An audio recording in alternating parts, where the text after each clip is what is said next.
Gallifrey in the constellation of Kasterborous. I hope the ears are a bit less conspicuous this time. You might be a doctor, but I am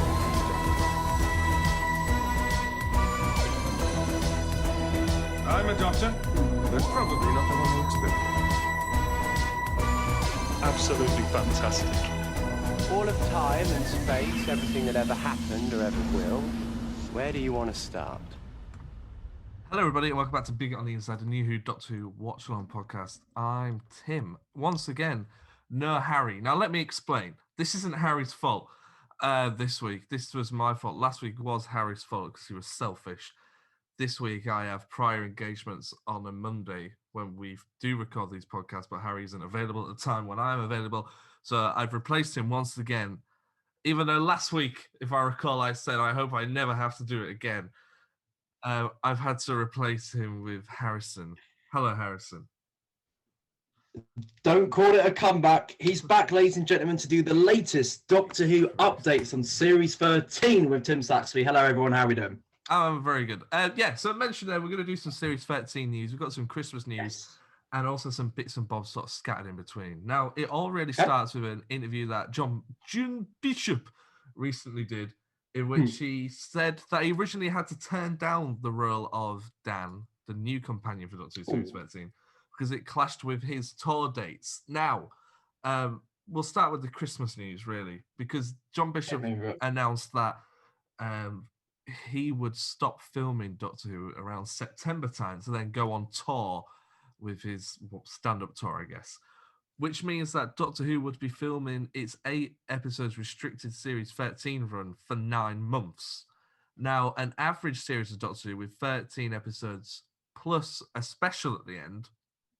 Yeah, that's right. 13 episodes plus a special is also around 9 months. So, for example, Series 2 and The Runaway Bride took 8 to 9 months to film. This year, they're taking 9 months to film 8 episodes, if you see what I mean. So my thinking is, are we, and also now in the UK as well, restrictions are slowly being eased, and hopefully around June, July time, everything's going to be gone, which makes me think that, are they going to add a few extra episodes into the series, or are they going to film a Christmas special episode? Because what our original thinking was is that they would film the 8 episodes, 7 of those 8 would be Series 13, and the 8th episode would come out as a Christmas special. What do you think of that, Harrison? Right. So I'm glad you brought it up. I honestly, I like your plan where you talked about the last episode, that a Christmas episode. I believe that's the case because I know that happened for the last one, like the Dalek episode, they already recorded like ages in advance. So I believe that will probably happen again. In terms of adding episodes, I mean, obviously, it'd be awesome, for it, only for it to go from 8 up, or to 10, just to kind of have that all completeness. It's just that, however, it's just because obviously they're now out there recording. I presume, that all the episodes are connected or there's like an arc in place. So I don't know if they would have time to add other episodes. However, it would be awesome if they were. But yeah, I believe that last episode is either like a Christmas related episode or, as we talked about earlier, kind of like ages ago now, if it is to change into a new perhaps era of Doctor Who with a new actor. That's something as well we're going to touch on a little bit. But I sort of think that if they're going to complete what I assume is going to be a trilogy of Dalek stories every holiday season, that this season that they would have moved whatever that, let's just say Christmas special, they would have moved that Christmas special to episode 8 of Series 13 and then just broken it away. Because if we're getting Series 13 this year, 2021, that means we'll be getting it at the very back end of this year. So it would lead right up to the Christmas Day. So they could literally do it so that on the 25th of December, let's just hypothetically say Christmas. So the 25th of December, you get that episode. You get the Christmas episode. And every week before that, for 7 weeks, you get an episode of Doctor Who. So it's almost just a coincidence that the last episode of the series lands on Christmas Day. Then again, are they going to do, which now I think about it, it does make sense. But then again, if they're going to add an extra episode on because it's taken them so long to film 8 episodes, when they could really film 14 in that time. Mm. Yeah, honestly, mate, it's a tough one, but it's almost like, you know, how you described it. Like if they were to release it at that time, it's almost like on the road up until for Christmas. You know, like on Advent. You know, in a calendar, you open the doors, you get to Christmas. Yeah. So I could image that option to work. To be honest, it would really kind of hype out, like really up to hype up, like a Christmas episode. If they are going to do well, if it's a Christmas episode or if it's kind of going like into the year, like, you know, like a New Year's episode. But I like the sound of that, and I completely agree with you. Where like I think we're now at the point where like we honestly believe it's going to be like you know, that episode will be kind of like you know, like or complete the arc that we already have with the Daleks, like you know, in trilogy. Yeah, I wonder then if because I don't believe they would scrap a holiday special. I think that they would have gone, what is the holiday special for 2021? It's a Dalek one. It's the third one. Davros is going to be in it. So, okay, we're going to film that with these other 7. So it's Makes already sense. within that book. They're not filming. Maybe they are filming 8 plus a 9th. Maybe the plan was to film 7 with the Christmas special being an 8th. Or maybe they have just done series 13, and that 13th series is just going to coincidentally hold a Christmas special within it that will be released on Christmas Day, because that's when the series will be dropped. Yeah, man. It is obviously really hard to tell, but you There's know, a few like different are they options clearly available. Yeah, there are a variety of options, and it is odd because this hasn't really opted to happen. I mean, well, obviously, I know it's happened a lot in classic Who, but in terms of like this era of Doctor Who, New Who, it's not really happened before. I think the closest we've had is in the Tennant era of, obviously, you know, those episodes all coming out right before End of Time, the specials. But yeah, it's odd, but I really do hope, and I know we've talked about this in the past, if they are going to go for 8 episodes, I really hope this is going to be like a clear arc here. All these episodes are going to be important. You have to watch them each week, and I really hope we're not going to have like the odd episode in between where it doesn't have any, you know, anything on the arc or the characters, if you get what I mean. I feel that's something I've noticed a lot doing this, is that series 1 and series 2, and series 3 especially, have an arc. Vote Saxon, Bad Wolf, and Rose leaving the TARDIS and all that. Something that continues throughout those 3 seasons. But since then, there was a little bit with Moffat, but there hasn't been something to keep you coming back every week. No cliffhanger ending or anything like that. So I think that's going to be really important. And whatever that's going to be, whatever it will be, but no, I definitely think something like that needs to come back. That said, I don't mind the odd Doctor Light episode, Love and Monsters, Father's Day, things like that. Yeah. No, I hear you, mate. Honestly, but having an arc helps, because I believe that was a huge kind of like add-on, really, for heading into series 12. Yeah, it's where you like had a loyalty, isn't it? It's saying this is your payoff for watching 13 episodes. You're going to get this revealed to you. And I think when that's not there, it's like, well, what's the point? It's like I've up to today, I've seen every episode of New Who apart from one. Any one particular? Orphan 55. Mate, you know what? I'm glad. Mate, don't watch it. Don't bother. I just happened to be out on the night it was broadcast, and then the next week came around. I was like, I never caught up, and then I was like, and I just never watched it. And then since then, it's kind of been fun not to see it. So obviously, I will get around to watching it at some point for this. I wouldn't, mate. I wouldn't. To all the viewers here, there's just in the comments, just tell them to not watch it. Orphan 55. We don't want. But that said, it hasn't impacted the series. I didn't miss anything. Do you know what I mean? No, you really didn't, mate.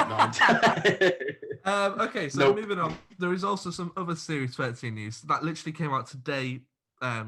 Right. Listening to this will be posted on the 2nd. The full podcast will be available to listen on the 2nd of March, 2021. We're recording this on the 1st of March, 2021.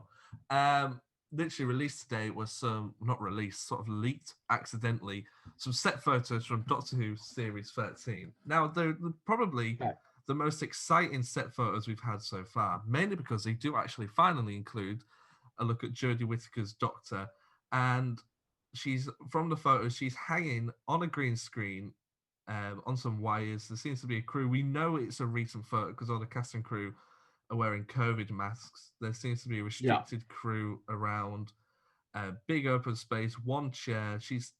The way she's positioned and the way she's holding herself reminds me a lot of how Tennant does in The Sound of Drums. When is it The Sound of Drums? Whatever the last episode of that trilogy is called, where he where Last of the Time Lords. Yeah, where he confronts the Master and he's just levitating in front of him. Yeah. What do you think of these photos? It is quite odd.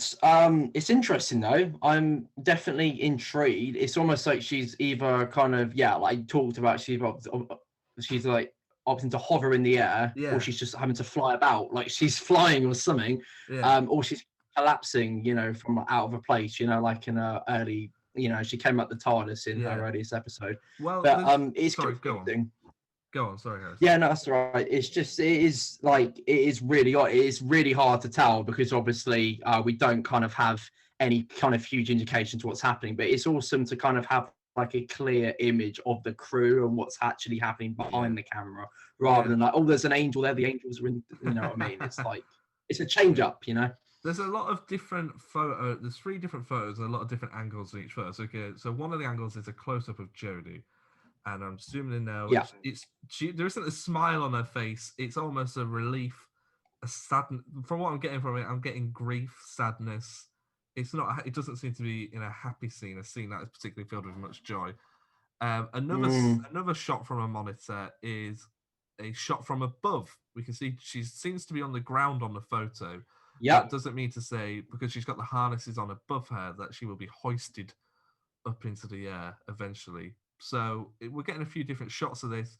Now, instantly, my first reaction was, based on news that we've had over the last couple of weeks and months, is that could this be a regeneration scene that we've seen? Oh, here come the theories, here comes the hype, here comes the speculation. Like, I don't know. I mean, obviously, to anyone hearing this, it is incredibly hard to tell what is going on. All right, we are no experts. They're very clear photos. The photos are so clear that they show everything that's going on. But because it's on a green screen and it's only Jodie, I don't actually know what is going on. I hear you though, how perhaps it is her changing, like if we've got like a over the head shot, crane shot. I mean, is that the terminology? Like I'm supposed to know this. Yeah, but there's that. But yeah, it's an odd one, but I mean, I can't tell who the other is in that image. Is it just her on her own? Is that a person? It's her on her own, and I believe the rest of it is crew. Oh, okay. So it's just her on her own. And yeah, like it's very hard to tell, but she is obviously, she's not obviously having to smile about as she always is. So clearly, I don't know. There's like, she's clearly either unhappy or just she's not in a mood. Yeah. I don't know. But hopefully time will tell. Later on this year, we'll know what's going on. That's exciting. I completely forgot it was this year because we just haven't had anything for the last 12 months. Same, to be honest, mate. Nothing new. It's hard to tell, isn't it? Obviously, everything's just on hold. Yeah, no, very much looking forward to seeing it. I imagine closer to the time we'll release some fun Series 13 news. But until then, thanks. We're gonna this is kind of the end of the news segment. We're gonna wrap it up and then we're gonna go into the watch along this week, which is Fear Hair. Spoilers alert! It's not the best. If you want to tune out now, probably would. Me and Harry always have nothing to say. It's a very short episode this week, but we do appreciate you sticking around. If you do want to listen, it probably will be quite fun to just listen to us have a breakdown. Thank you very much for listening, and thanks Harrison again for stepping in. I would like to say anytime. Help for heroes, Harry mate. will be back next week, but I can't confirm. But thanks very much, and enjoy the rest of the podcast, guys. Shut up! Shut up! Shut it down, pop up! This is is a command from the Daleks. All listeners are demanded to subscribe to our Patreon. Subscribe or you will be exterminated. Seek, locate, subscribe.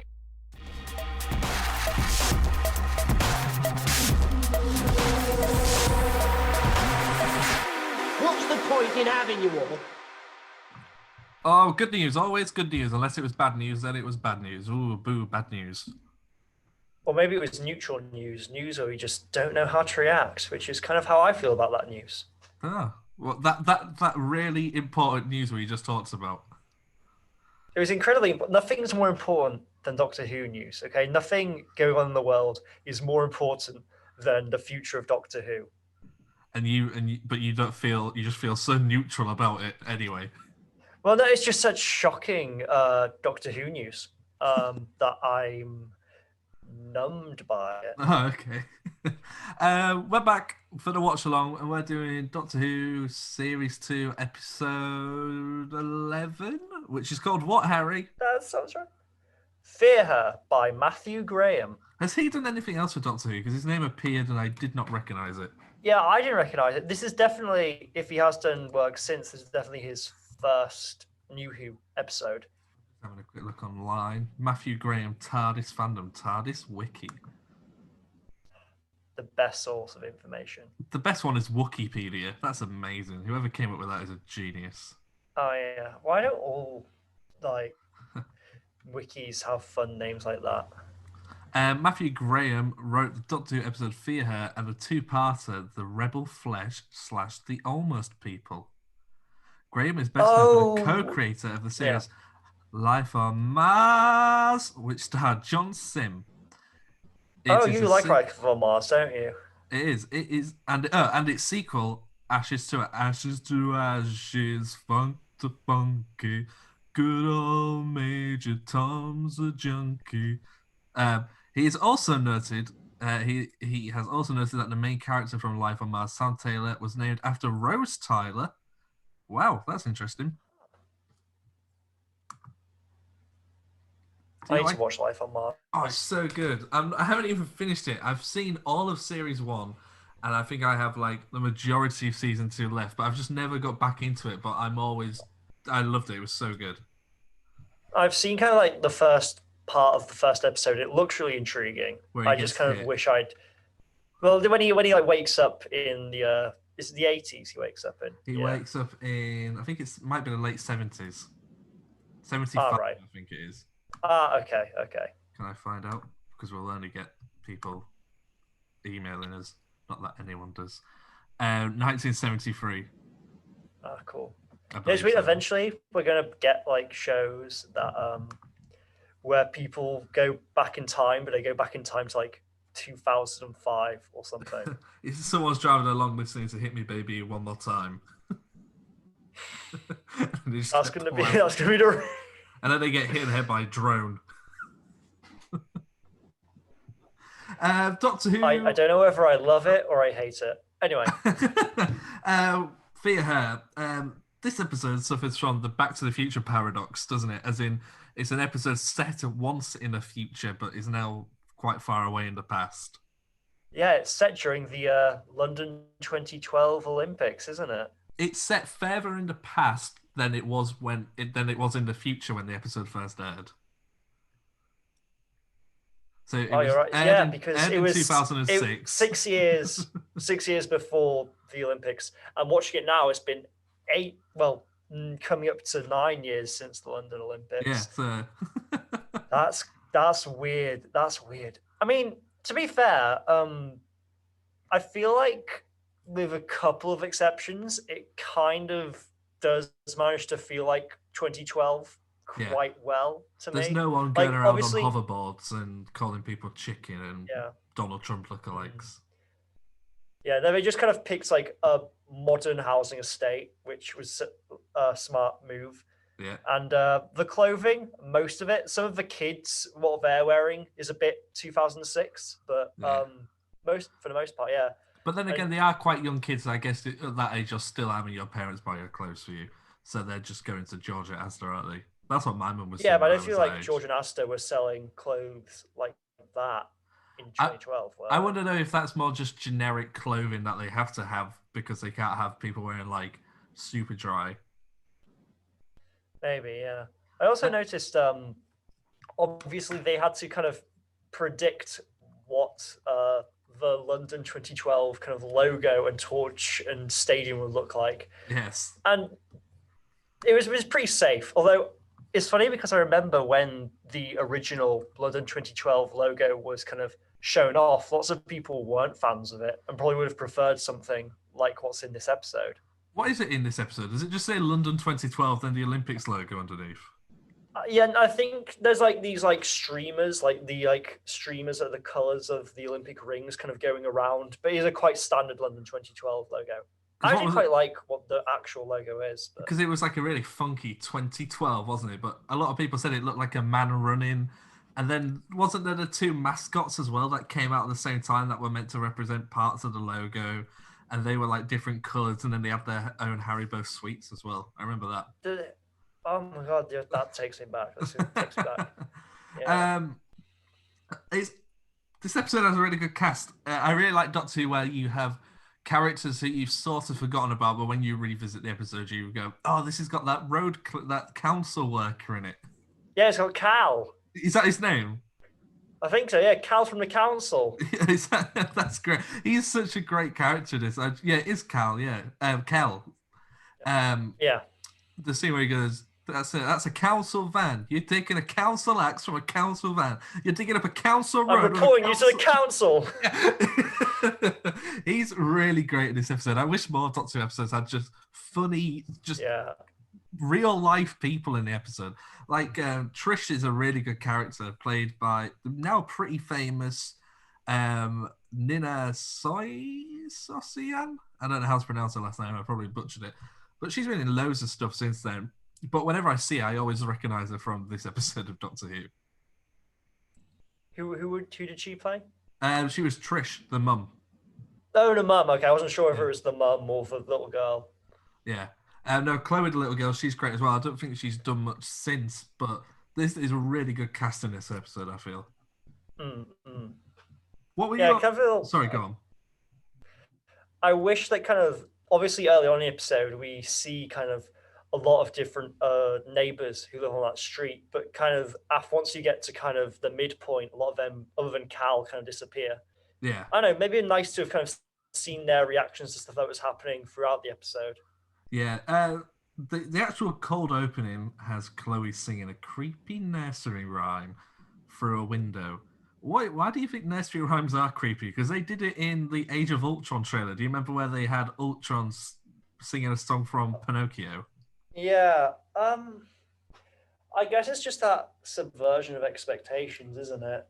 You know, nursery rhymes are songs which kind of really associate with childhood and kind of childhood innocence and being fun things. To kind of slow them down, add a creepy accompaniment, it doesn't settle you. Also, there's the fact that, you know, a lot of nursery rhymes have quite dark themes to them, you know? Yeah. Humpty Dumpty's a guy falling off a wall and shattering into pieces. Ring a Ring of Roses about the Black Plague. Yeah. Have you seen that video of the Teletubbies where it's in black and white? That's scary. Oh, yeah. I mean, actually, I have seen, there's a black and white, I don't know if it's like a Photoshop or something, but it's like a black and white freeze frame from the show. And I think they must have done something to edit the faces. I think like they've made the eyes darker or something. It's really unsettling. It kind of takes like, have you seen this is like random, but just, you remind me of it. Have you seen any of the kind of anti-piracy screen memes that have been going around? You wouldn't steal a car. Yeah. Oh, no, not that. There's people who kind of have been taking kind of footage from kind of old like kids TV shows and video games and stuff and kind of creating these fake anti-piracy screens where they kind of take the content from within them and change them to make it kind of creepier or unsettling. Talking of creepy, I'm going to send one. Sorry, go on. I'm going to send one to you now while we're doing it.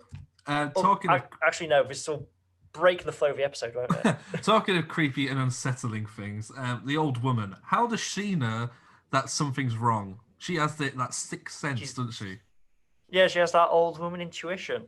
You know, She knows when she's it's been going to around. rain. She's been around the block. She knows when stuff is sus. When her hip starts throbbing, it's going to start raining. I know when it stops. I know when it's going to start raining. How do you know when it's going to start raining? I just have really sensitive skin, and so I feel the raindrops before anyone else does. Really? But that's yeah, not literally, like wait. minute. That's not before it started raining. That's just before anybody else has noticed. Well, no, that's exactly like I feel those first few raindrops. So I feel the raindrops a minute before anyone else does, and like I can tell everyone it's going to rain. Let's get inside. It's like my superpower. Raindrops keep falling on my head.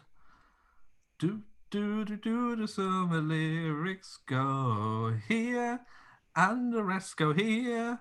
Then raindrops keep falling on my head. I can't hear that song without thinking of Spider-Man 2. This episode is actually quite a funny episode, and it opens with a really great joke with the TARDIS landing between the two bins, and the Doctor opens it and he just goes, and he has to turn the TARDIS around.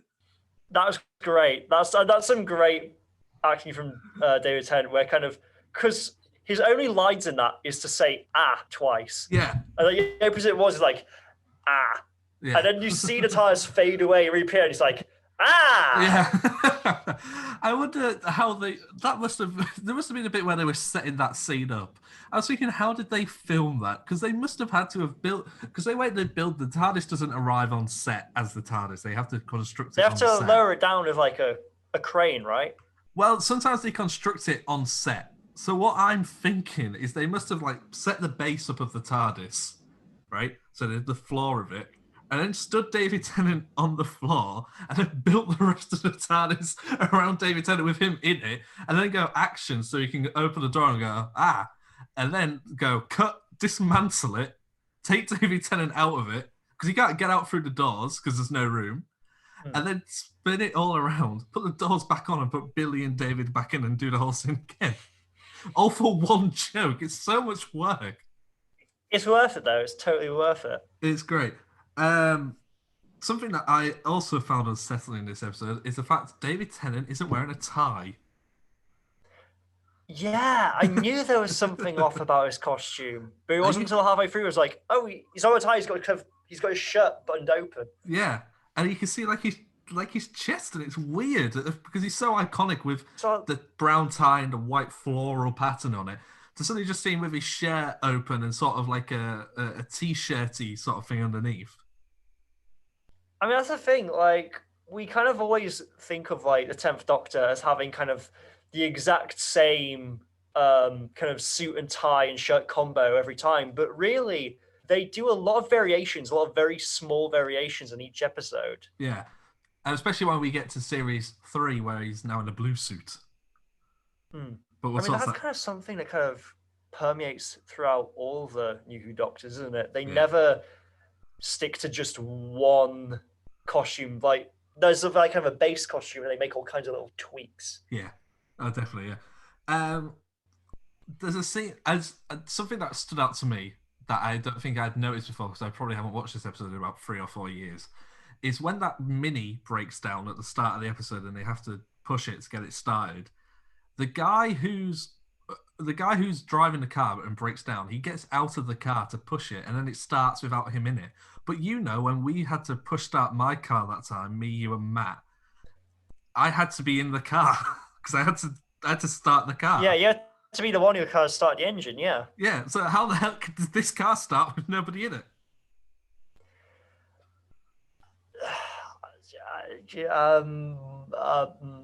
Magic, aliens. Yeah, it's was it from that episode of The Simpsons? Anytime you see something happen that you can't explain, a wizard did it. Oh, really? Who says that in The Simpsons? I think they had like the actress who played Xena, Warrior Princess, on. Oh, and yeah. She was like, yeah, she was doing a Q&A, and like someone asked her about continuity error, and she was like, whenever something like that happens, it was a wizard. Yeah. You touched on it at the start when we spoke about the Olympics. it was pretty close, apart from the Olympic torch. Do you remember what the 2012 Olympic torch looked like? Yeah, I saw the relay part of it. Yeah, It's cool, like the actual torch, that kind of gold kind of netting design. I really liked it. I was going to ask, because I didn't know you in 2012, and what happened where I live is that we all got like the first 2 periods off school. So you got the first 2 lessons off, so you could see the Olympic torch come past wherever you live. But the Olympic torch, hang on, the Olympic torch came past at like 7:30, 8 o'clock in the morning. So then there was more than enough time for people to get to school and get to the lesson. But everybody just took the 2 hours off. And I remember sat by a pond eating cookies with like 4 other people. And a car comes past with like 4 teachers in it, all with their heads out the window, shouting at students, telling them to go back to school. I mean, if you gave you 2 hours off, then... Exactly. When did you actually get to see the torch, or did you just see it in the relay? Yeah, I saw the torch kind of like... I was in the relay and saw the guy run by with the torch. You were in the relay? You held the torch? No, I saw the guy in the relay. I was on the side of the street. I don't know anybody who actually got to take part in the torch running thing. They picked like kind of like outstanding members of the community, didn't they? So why wasn't I picked? Because you were 12. Yeah, probably. I would have been a bit older, 2012. 14? You're 14 in 2012? 1998 I was born. So 13 or 13. Wait, well, I would have been 12, because that means I would have been born in 2000. Are you a year older than me? How old are you? I'm 21. I'm 22, yeah. Huh. Did you not know this? I invited you to my birthday. I thought we were... I thought we were like... I'm sorry, Tim. Some friendship. But yeah, they captured the Olympics really, really well in this. And I like the whole riff with edible ball bearings. I think that's great. That's a very kind of 10th Doctor thing. Yeah. To just love a little mundane thing like that. Little random British quirks. Because it's a very British thing. We didn't have a street party. We didn't have one. I don't think I had a street party. Well, I think for half of the Olympics I was on holiday. Yeah. Oh, yeah, I remember you saying a few weeks ago, yeah. The only time we've ever had a street party was 2020 when it was VE Day. And we all sat around in a circle. And that was it. That was it. We don't really... I'm not really on a street designed for street parties, you know? No, like, the other half of the street... It's only really half a street. One side of the street has houses and the other half doesn't. So it doesn't really have that community street feel. Did you pick up on the little reference where the Doctor keeps calling Rose Lewis? I didn't get what that was a reference to. Okay, so there is an ITV detective drama called Inspector Lewis. And at one point, it used to star a certain actor, now turned knob, Lawrence Fox, who at the time of recording was dating Billie Piper. Ha! That's whack. That is whack. I love little things like that. Because I was watching it, I was like, oh, Lewis. I get what the reference is, but then to actually go so deep as to reference the actress's boyfriend in the episode. So does that mean that the Doctor watches Lewis and that Billie Piper, the actress / pop star, exists in the world of Doctor Who? Oh, it's a wizard, Tim. It's a wizard. A wizard sorted it out. I love the idea that in Tooth and Claw, where they're flying the TARDIS to music, in an alternative world, he's just flying it to because we want to. Why gotta play that song so loud? I'm actually a bop though. The Doctor, another great moment in this with the Doctor is when he goes to visit Trish, and they ask if they can talk to Chloe, and she instantly says no. And the Doctor says, "Okay, I'll let you help her on your own," and then just walks off as if to sort of say, "You know, you need my help." Yeah. I think there's like no kind of like you imagine kind of some doctors like there'd be a thing where the companion would say to them, so what do you do now? I'm like, I don't know, keep walking. But no, they just, 10th Doctor just had total confidence in his plan the whole time. It reminded me a lot of the scene from Idiot's Lantern where they just knock on the door and they're like, "Hi!" And they just let themselves into the Connolly's house.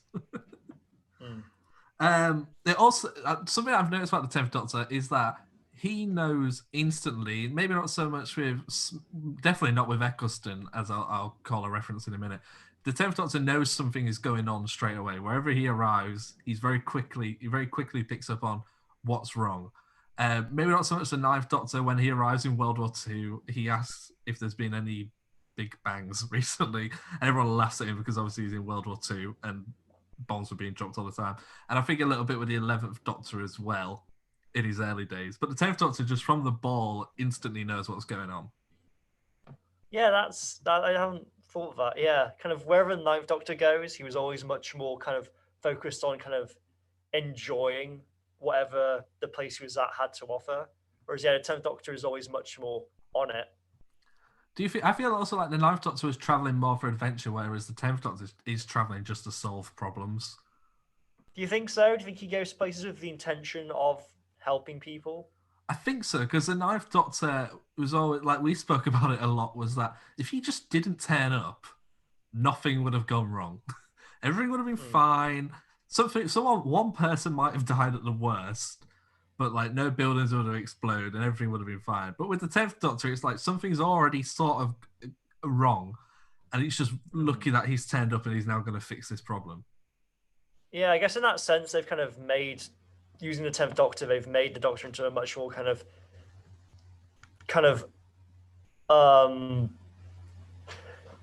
you can't contend that he's a heroic figure, but he saves the day. Did you pick up on the Star Trek reference? You're gonna have to remind me. That one. Yes, I did, because I remember when it happened, I spent a good minute and a bit trying to do it myself because my hand just cannot do. Can you not do it? I can do it with both hands. Look, you're gonna laugh at this. For everybody who can't see, Harry's just sort of just holding his hand up and some of his fingers are moving around. Well, this hand. I can do it with this hand, right? Can you do it where you separate your fingers like that? Hey, there you go. It's not comfy for my fingers. It's not comfy for... They're gonna have to use CGI on my hands if they cast me in Star Trek. Because this scene also involves the scene where he just picks up the peanut butter and he starts eating it with his fingers. It seems like something I've never really noticed with future seasons of the 10th Doctor is his ability to read the room and sort of understand what's acceptable and what's rude and not isn't very good. But constantly throughout this series, he has to be reminded by Rose, oh, what you're seeing is rude and so on. Yeah. And you think maybe that's kind of like... Maybe the fact you only see that in this series kind of a conscious attempt at kind of, character development on 10th Doctor's part. The fact that Rose is clearly kind of a good influence on him. And, that's what comes back in Series 4. What are you on about? Ignore it. Ignore what I'm saying. The 10 and Rose stay together forever. Yeah, it's the Doctor Who show with Rose Tyler. Yeah, you're right. Yeah, sorry. While I was watching this episode, like last week with episode 10, episode 11, there's a lot of filler in this series, I feel. You think this is a filler episode? Oh, for sure. Definitely. I don't feel like it brings anything, really. It's more of a setup to what's to come in episodes 12 and 13. It's kind of interesting because this is the kind of final episode before kind of like the big finale, and I realized, I don't know if you felt this, but to me, the pacing of this series, it felt like it went by a lot quicker, and I think that might be because just the way that it was kind of segmented into different bits. Like you kind of have the first couple stories where it's the Doctor and Rose, then you have kind of a few episodes in the middle which are the Doctor, Rose and Mickey, then you're back to the Doctor and Rose with kind of the part of the series which really slowed down was Impossible Planet and Satan Pit, and then you're back to kind of the break with Idiot's Lantern. Idiot's Lantern. Yeah, see, I totally forgot about that. Yeah, but you have like 3 short episodes. Yeah, it's weird. Kind of this episode, kind of this series, it kind of has been and gone without me even realizing. Yeah, like series 1, it felt like with series 1, I felt like kind of there was much more of an overall arc throughout the whole thing compared to this one. When was the last time we saw Rose? When was the last time we saw Jackie and Mickey? It's been ages. Well, we saw Jackie last week in Love and Monsters. Yeah, Love and Monsters. But like, and we've when was the last time Mickey Rose actually went home? It was after Age of Steel, after Mickey left.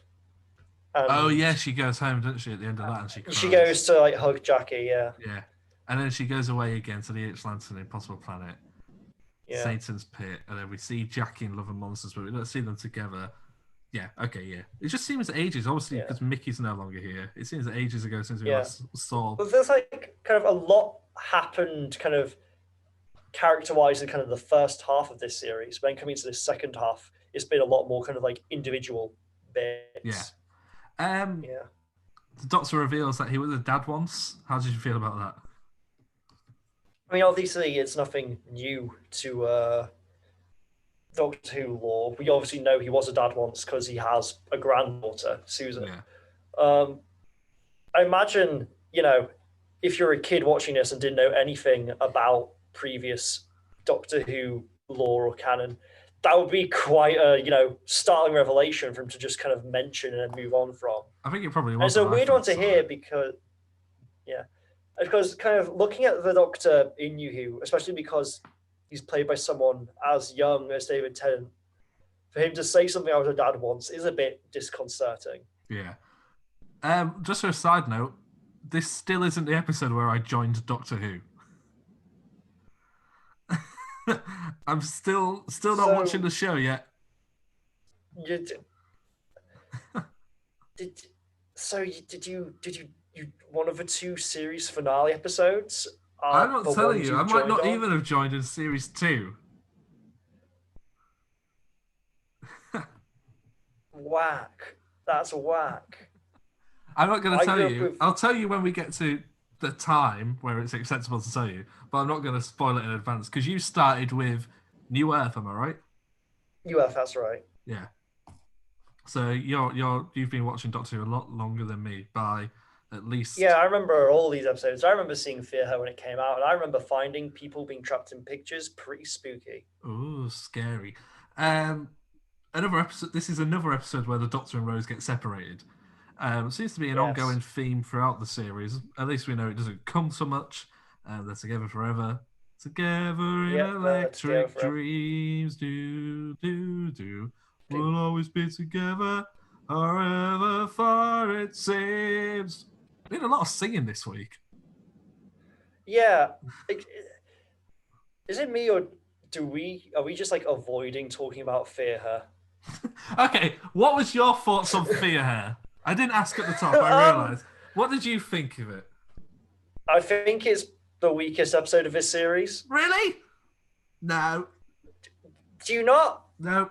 I'm not going to tell you because I've got my list. I was working on my list, but this is near the bottom. Because you didn't like the Impossible Planet and the Satan Pit, did you? No, not at all. Not really. I don't hate this episode because it's still Doctor Who. I know it has Cal from the Council, which has to count for something. I don't know. It's just kind of. That being said, I remember Girl in the Fireplace didn't do much for me, which is very controversial. Yeah, I was really surprised by that. Yeah, I like it. So was I. I like this episode. I think it's good fun.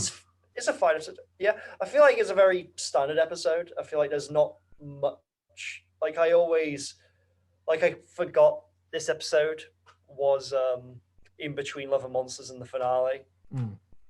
I feel like kind of it's just one of those episodes where if it didn't exist, I don't feel like I'd be losing a ton other than Cal from the council. Compared to last season's like pre-conclusion episode, Boomtown. Boomtown. This is way better. Yeah, if I have to agree with that, this is a much more action-packed episode than Boomtown. I remember hating Boomtown. Boomtown. I didn't hate Boomtown. It was just kind of not much, very inactive. It was very inactive. Boomtown felt very, very different as a series finale, as a pre-series finale to this. Yeah, definitely. Do you think they should have got David Tennant in real life to run with the Olympic torch? That's something I've thought about. Because the thing is, when we were at the 2012 Olympics, David Tennant wasn't the doctor, Matt Smith was. And he did run with the torch at one point. Did Matt Smith run for torch? He did, yeah, at one point, yeah. But he didn't run into the stadium, which I feel is fair. I remember the person who lit the Olympic torch the winner of the Tour de France that year. I think it was Steve Redgrave, wasn't it? Was that the winner of the Tour? No, it wasn't. What happened was David Beckham came down the Thames on a boat. He then handed it to Steve Redgrave. So Steve Redgrave ran up to the stadium and then gave it to like 5 other people who had all like done something sport. They weren't celebrities. They were like club owners and stuff like that. When I say club owners, I don't mean like football. I mean like local village clubs and stuff that had done amazing things for young kids. Yeah. And they basically then ran up and lit the torch, or the cauldron is what it actually was. Yeah. Yeah. I feel like considering what the Olympics kind of stands for, that makes more sense than just making a reference to Doctor Who fans. Did David Tennant not carry the torch? Did David Tennant not carry the torch at any point? No, not that I'm aware of, no. It was only Matt Smith. So when it came to kind of the was there any kind of... Did the opening or closing ceremony have any kind of references or homages to Doctor Who other than Matt Smith carrying a torch at one point in the relay? Was it the opening or closing? I think it's the opening where you see a big house and it's got all different things playing on the outside of the house and you go inside and there's a family. That's the opening, right? That was part of the opening ceremony, yeah. And there's a sequence there where you see the Trotters van from Only Fools and Horses and Dylan Rodney lookalikes get out and the van falls apart. And I think at that point they had a TARDIS on the telly or in the background, or there was a sound effect. But there was no actual physical representation of Doctor Who, which I think was disappointing at the time because that is one of the most British things out there. Yeah, it's really... Yeah, because I remember there was a big like balloon like reference of like I think Voldemort from Harry Potter at one point. Obviously, Mr. Bean had a whole section I want to talk about that because that was the best thing of the Olympics. I remember watching the opening and being a bit like, this is a bit, all right, yeah, cool. Now some stuff here that I don't really know because I'm a bit too young. And okay, now Chariots of Fire. Oh my God, it's Mr. Bean. Yeah, no, I feel like everyone who watched... I can't think of anyone who wouldn't say that the Mr. Bean section was a highlight. It was brilliant because I've watched that clip back so many times because I love comedy and I love Rowan. I love Mr. Bean. And what I love so much about that scene is you just see the finger tapping. It pulls up his arm and then it pulls back and it's shown to be Rowan. And the sound the stadium makes is probably the biggest cheer that they heard that night. And I think we mentioned it last week with the Mr. Bean tribute that was recently on ITV. They spoke to Tony Robinson, who plays Baldrick in Blackadder. And he said he had no idea that Rowan was going to be doing this thing. And he sat at home watching the opening ceremony of the Olympics. And then the camera pulls back and there's for him, Blackadder sat there doing Chariots of Fire. It's brilliant.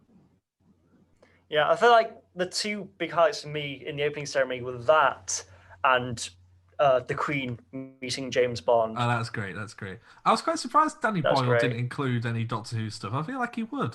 I'd like to see Danny Boyle do an episode of Doctor Who. We should do an episode where we talk about directors we'd like to see do some Doctor Who. I mean, isn't that one of the future series which we have planned to do? Could be. Didn't you make in a post saying that we're going to do a series about kind of Doctor Who that never was? Yes, but they're stories that were commissioned and never appeared on screen. Okay. This is like, wouldn't it be cool if J.J. Abrams did a Doctor Who story? It's a mystery box. It's called the Box of Mystery. The ending of this episode... Inside it. The ending of this episode I felt was quite heartwarming, where the Doctor and Rose are reunited. It's one of the few times where they've been separated and then they get back together. I'm like, oh yeah, good for them. Nice one.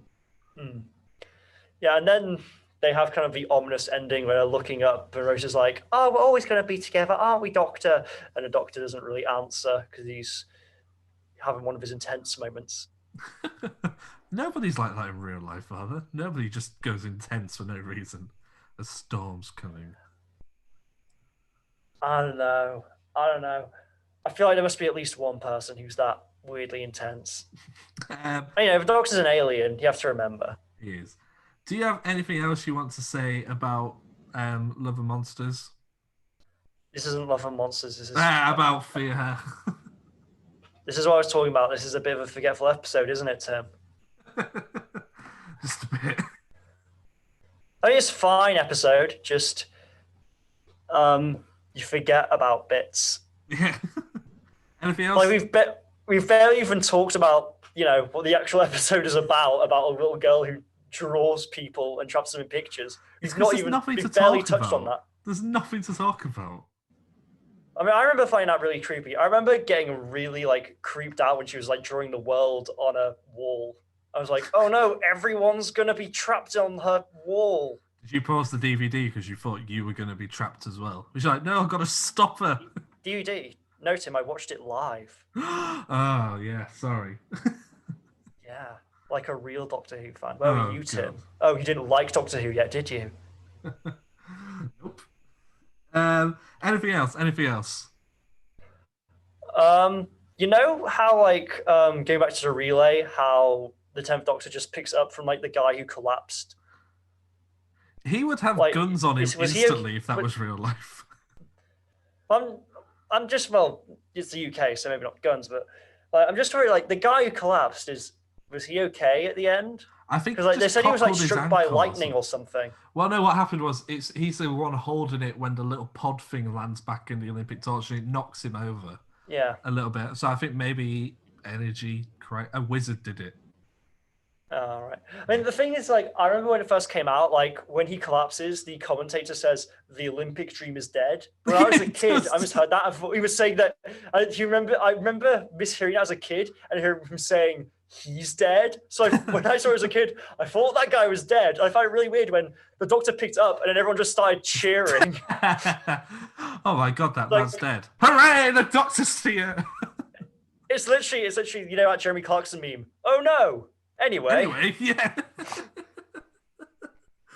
Oh, that's great. Yeah, maybe you are right. Maybe it's a bit of a sucky episode, but I enjoyed it more than I don't think it's a sucky episode. It's just I'm forgetting about things to say about it. Yeah. Anything else? I remember there was one bit where I was like, sorry, this is one last bit that I just have to talk about because I thought it was funny. Right before the Doctor and Rose go to investigate, Rose is making observation and the Doctors are like, oh, look at you making investigations and suggesting things. And she's like, yeah, permission to go and investigate. They're really close to each other. And the next shot is them knocking the door. Oh, right, okay. They snogged. They got away. They snogged. The sexual tension between them in that shot is palpable. Really? Okay. I'll take your word for it. I just had to say that because I felt it when I watched the episode. As a child? Or no? That's one of the things that stuck with me. Now. Oh, okay. And as a child? Yeah. You turn to your mother and went, the sexual tension here is crazy. Yes, back when I was 6 years old. Yes. Let's do the quiz. You, not me. I hate being patient. Patience is for wimps. Oh boy, I'm not gonna remember anything. I'm gonna be bad at this. 3 questions as always. Question number 1: which number of Olympics is this? Is it like the 32nd? Oh, 30th. Got that wrong. What is it? 30th. It's the 32nd this year. Well, is it going to be this year? Last year. No, yeah, but it's happening now this year.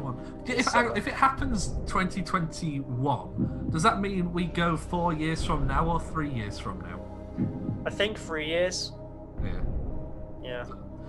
What is the type of car that breaks down at the start of the episode? It's red. I've already said the name of it. It's a Mini. It is. Well done. You got 1 point. Okay, third question. What board game does the Doctor say he likes to play? Snakes and Ladders? Hooray! 2 out of 3. That's got to be a personal best. How did... I mean, I feel like it's... I've definitely got all 3 questions right 1 week. Haven't I? You sure? I'm sure. I've got my book here with all the questions in. Shall I have a look? Yeah, you Let can me do. try and find episode 1. Where did we start? I feel like I've got at least half of the questions right. Well, maybe not at least. What was the first one we did? Oh my god. Doctor Who podcast. There's so many old notes in here. Rose. We didn't do a quiz on. When did we start doing the quiz? I don't know, it was partway through... Was it the long game, the first quiz episode? I'm not sure. There's no quiz notes there. That's World War III. I think it might have been a long game. The long game. Here we go.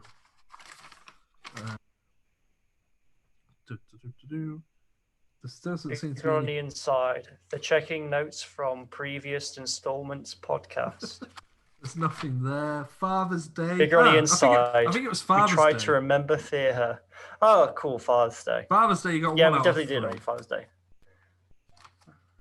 The Doctor Dances and the Empty Child. You got 1 out of 3 on that as well. 1 out of 3 there again. The quiz for that was when we did One Fantastic Scene. You got 1 out of 4. Boomtown. You got 2 out of 3. So well done. Departing of the Ways, you got 1 out of 4. You're yet to get over half marks. Departing of the Ways, we did You're on that. the inside. The Harry Sucks at Doctor Who Quizzes podcast. You're really bad at this. Yeah, you haven't been that good, Harry. Maybe I should replace you. I mean, let's be real. Like the episodes with me in are the videos which have like the worst view counts. That's only because they're the longest of the podcasts. They do better over on the actual iTunes. Okay, do they actually? Okay, so I was thinking that I was like poison for views. Just replace you with Harrison. Well, actually, like Harrison's videos get more views than mine. Well, the last podcast did quite well. Oh, really? Got 80 views. What is... Wow. Wowie wowie. I'm doing Borat. I do Borat impressions now. Wowie wowie. Very nice, my wife. Carry on, do some more whilst I try and look at some statistics. I'm Borat. I like to move it. Very nice. Wowie wowie. Yeah. Okay, so the my wife. The last video you were in, the last full podcast has currently got 90 views, which is quite good for the podcast. And Wow. the section that I cut out and uploaded separately has 88 views. Oh. The one I did before that with Harrison has 597. But that's news. That's actual news. I feel like people tune in for that more than the podcast, while people listen to the podcast over on iTunes. Yeah, I guess. Just trying to yeah. make you feel better. Yeah. Just trying to make you feel loved. It's pointless. Thanks, Tim. Thanks, Tim. That means a lot. Recommendations. Whoop whoop.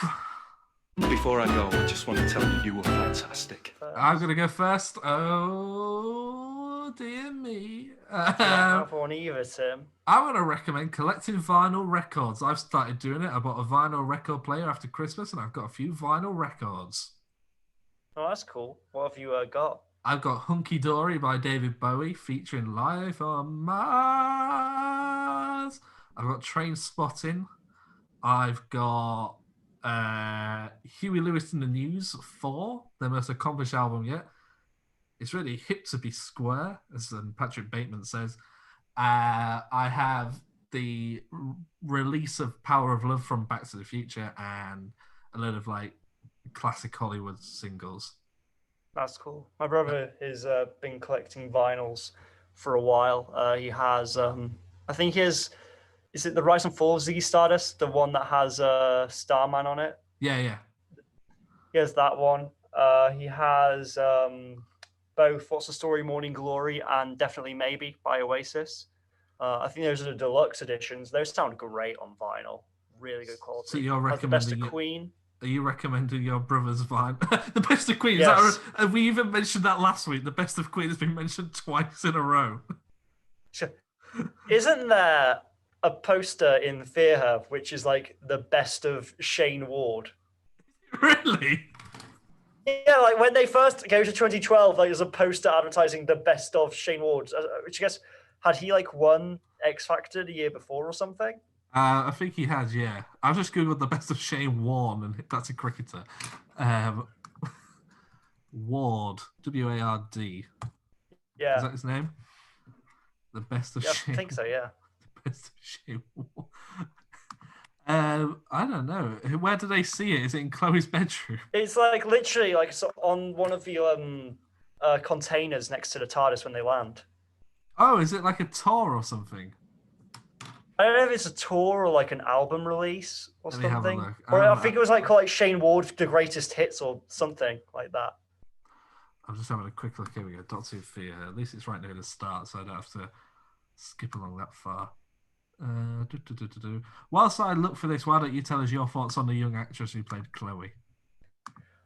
I feel like they gave her a bit too much of a responsibility with this episode. It was a very difficult character to play. She was playing kind of both like the character of Chloe and also an alien that was controlling Chloe. And the way that she was directed to do it was to kind of do this weird kind of deep voice. Yeah. And I don't think it quite worked, but I feel like that's more what was asked of the actor as opposed to the actor herself. Yeah, no, I know what you're saying. I've just found it here. It says Shane Ward, The Greatest Hits. It looks like an album, not a tour. Would you like to go see him live? Yeah, sure. I'm sure he's great live. I was not expecting that answer. I mean, there are other artists and musicians I would choose over Shane Ward. But, you know, if someone invited me to see Shane Ward live, I wouldn't have a reason to not go. Would you like to tell the ladies and gentlemen at home what we're doing next week? Next week, are we As going in how we're going to be doing the episodes and how they're going to be laid out? Oh, we're going to do them individually because it's the series finale, aren't we? That's true. Yeah. Do you want to, so, I can't remember what the name of the episode is before Doomsday. What's the episode before Doomsday called? Army of Ghosts. Hype it up. Give some hype. Be excited. Like YouTube. Okay. Young and hip. So next week we're going to be doing the first of a two-part series finale. Young and hip. Army of Ghosts. We're going to finally find out what this Torchwood that's been throwing about is all about. We're going to see a return of some excitement. Familiar foes. Is Rose going to die? Young and hip. Clickbait. Yo, what up? Hashtag squad. Be sure to like and subscribe for more fam action. Love it. That's just what we needed. Thanks for listening, guys. We'll see you again next week. If we're going to do Army of Ghosts, and we're going to come back after that and do Doomsday because they're two big episodes. Maybe I joined Doctor Who at this point. Maybe I didn't. Who knows? Come back next week and you won't find out because we'll probably forget to mention it. I'll say goodbye. Bye, everybody. Do you want to say bye, Harry? Bye-bye. Make sure you subscribe to the official Bigger on the Inside podcast.